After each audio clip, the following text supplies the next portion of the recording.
ಕಳೆದ 24 ಗಂಟೆಗಳು ಪಾಕಿಸ್ತಾನದ ಪಾಲಿಗೆ ಅತ್ಯಂತ ಮುಜುಗರದ ಮತ್ತು ಅವಮಾನದ ಕ್ಷಣಗಳಿಗೆ ಸಾಕ್ಷಿಯಾಗಿವೆ. ಒಂದೆಡೆ ಕ್ರಿಕೆಟ್ ಮೈದಾನದಲ್ಲಿ ಭಾರತದ ಎದುರು ಹೀನಾಯ ಸೋಲುಂಡು ಕ್ರೀಡಾ ಸ್ಫೂರ್ತಿ ಮರೆತು ವರ್ತಿಸಿದರೆ, ಇನ್ನೊಂದೆಡೆ ತನ್ನದೆಂದು ಬೀಗುತ್ತಿರುವ ಪಾಕ್ ಆಕ್ರಮಿತ ಕಾಶ್ಮೀರದಲ್ಲಿ ಸರ್ಕಾರದ ವಿರುದ್ಧವೇ ಜನಾಕ್ರೋಶದ ಜ್ವಾಲೆ ಭುಗಿಲೆದ್ದಿದೆ.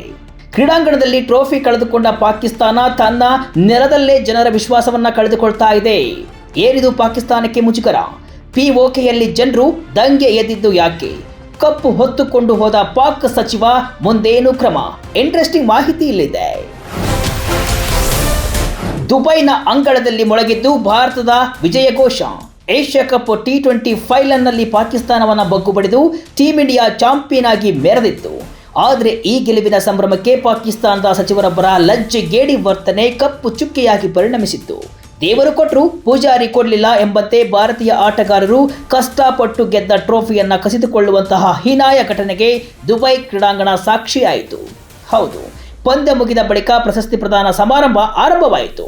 ಪಾಕಿಸ್ತಾನದ ಗೃಹ ಸಚಿವ, ಪಾಕಿಸ್ತಾನ ಕ್ರಿಕೆಟ್ ಮಂಡಳಿ ಮತ್ತು ಏಷ್ಯನ್ ಕ್ರಿಕೆಟ್ ಕೌನ್ಸಿಲ್ ಅಧ್ಯಕ್ಷರೂ ಆಗಿರುವ ಮೊಹ್ಸಿನ್ ನಖ್ವಿ ಕೈಯಿಂದ ಟ್ರೋಫಿ ಸ್ವೀಕರಿಸಲು ಭಾರತೀಯ ತಂಡ ನಿರಾಕರಿಸಿತ್ತು.